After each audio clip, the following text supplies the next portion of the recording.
O, eto Rafi dahil sa pagbubukas ng klase ngayong araw, nakakamiss di ba yung pagiging estudyante? Tama. Naki-Take It Back Tuesday nga tayo at tinanong natin ang netizens kung ano ang pinakamasayang memory nila tuwing pasukan. Pinakamasayang alaala raw ni John Emmanuel Laurio ay yung pagkikita nila muli ng kanyang mga kaklase. Masaya rin daw siyang makakilala ng bagong kaklase at guro. Yes, si June Cusi naman. Di raw makakalimutan yung pahirapan na pagbangon sa umaga dahil sa nasanay ang katawan sa bakasyon. Can relate ata hanggang ngayon, di ba? Para naman kay Sharon Centeno, masaya siya kapag may bagong gamit sa eskwela at syempre yung suot niya. Correct. At balita ko, Connie, marami ka ring mga kwentong eskwelahan anong bata ka. Oo Teka, nga. ano yung nakikita natin dito? Ayan si Aubrey yan. Ay, ito naman si Katrina Son. Wow. At syempre, okay. ilang taong ka niyan, Rafi?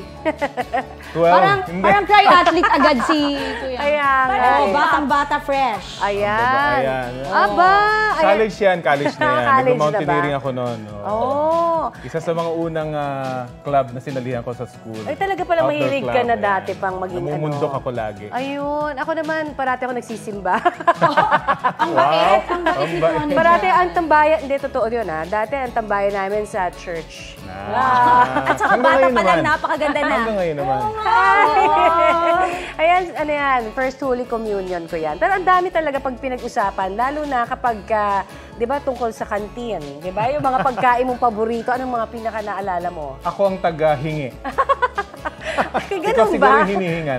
Hindi Teka naman. lang, Ikaw. kita nyo naman, bata pa lang, medyo maarte na. Naka-makeup ka na. Wow. Naka-mock up na. Parang may Ang false juge. eyelashes ka na dyan. Ay, may medal. Valedictorian. Best ano ka ba? Ano yan? Ano yung medal na yan? Obi? Valedictorian. Wow! No Valedictorian. nursery. Ngayon, balik-baliktorian.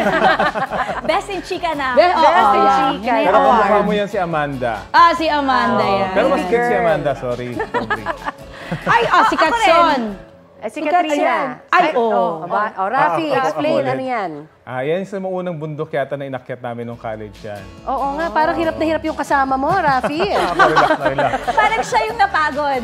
Wala na ba? Hanggang dito lang ba? Hindi. Sanay kasi ako nung bata ako. Siyempre, taga Mountain Province, medyo malalaki yung aking legs. Siguro, Kaya, pinagbuhat mo ng bag yung kasama mo. ako actually yung taga-buhat ng kanilang mga bag. So, dalawang bag ko usually. Ako, likod tsaka harap. Ay, teka lang. Nahirapan na Pansinin sila. daw natin si Katson. Nakalagay, best in conduct. Oh, tahimik lang kasi best ako talaga.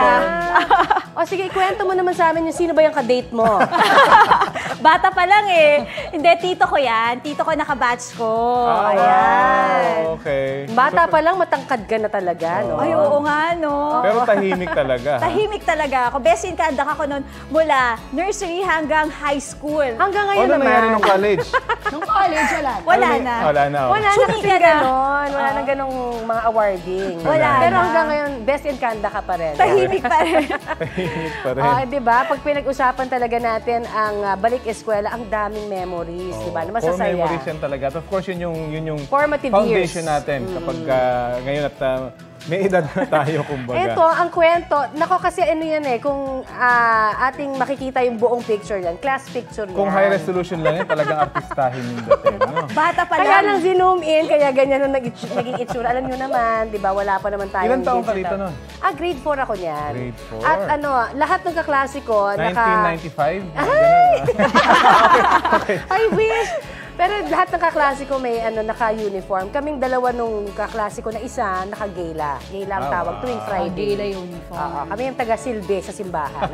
Ang galing. Ayan mga kapuso, makisali po sa aming online talakayan sa iba't ibang issue. Kung may mga gusto rin po kayong maibalita sa inyong lugar, mag-PM na po kayo sa Facebook page ng Balitang Hali. Kapuso, alamin ang maiinit na balita. Bisitahin at mag-subscribe sa GMA Integrated News sa YouTube.